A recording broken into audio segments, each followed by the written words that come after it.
Assalamualaikum warahmatullahi wabarakatuh. Perkenalkan kami dari kelompok 4, nama saya Aprilia Amini. Pada kesempatan kali ini, kami dari kelompok 4 akan membahas materi mengenai media pembelajaran, yang mana video ini dibuat untuk memenuhi tugas pembelajaran IPS SD 1 dengan dosen pengampu Ibu Rahidatul Laila Agustina MPD. Sebelum kita memasuki media apa saja yang ada di pembelajaran SD, kita harus tahu dahulu apa itu media. Media adalah sesuatu yang dapat menyalurkan pesan dan dapat merangsang pikiran, perasaan, dan kemauan seseorang sehingga dapat mendorong tercapainya proses belajar pada dirinya. Sedangkan media pembelajaran menurut Kosasih Jahiri adalah segala alat bantu yang dapat memperlancar keberhasilan mengajar. Alat bantu mengajar ini berfungsi untuk membantu efisiensi pencapaian tujuan.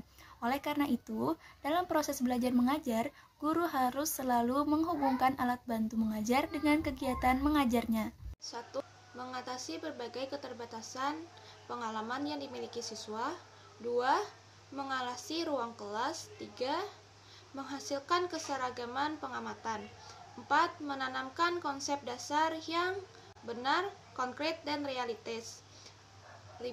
Membangkitkan keinginan dan minat yang baru. 6.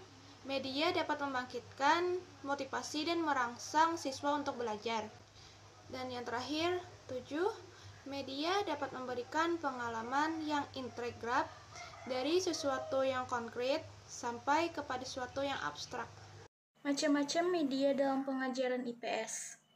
Dalam rangka pengajaran IPS, banyak sekali media yang dapat dipakai. Karena keberaneka-ragaman media yang dapat dipakai, maka dapat dilakukan berbagai macam penggolongan atas dasar kategori tertentu. Menurut Omar Hamalik, ada 4 klasifikasi media pengajaran antara lain. Yang pertama, alat-alat visual yang dapat dilihat, misalnya film strip, transparansi, mikro, projection, gambar ilustrasi, chart, grafik, poster, peta, dan globe. Yang kedua, alat-alat yang bersifat auditif atau hanya dapat didengar, misalnya transkripsi, elektris, radio, rekaman pada tape recorder. Yang ketiga, alat-alat yang dapat dilihat dan didengar, misalnya film, televisi, benda-benda 3 dimensi yang biasanya ditunjukkan atau model bak pasir, peta elektris, koleksi diorama. Yang keempat, dramatisasi, bermain peran, sosiodrama, sandiwara boneka, dan sebagainya. Contoh-contoh media pembelajaran. Yang pertama ada peta. Peta adalah lembaran seluruh atau sebagian permukaan bumi pada bidang datar yang diperkecil dengan menggunakan skala tertentu. Yang kedua ada globe. Globe adalah bola dunia berukur kecil yang menggambarkan bentuk bumi yang diperkecil dengan bentuk yang sama dengan kemiringan 66/8 derajat pada garis ekliptika dan dengan kemiringan 23/8 derajat dari matahari. Yang ketiga ada poster. Poster adalah karya seni atau desain grafis yang memuat komposisi gambar dan huruf di atas kertas berukuran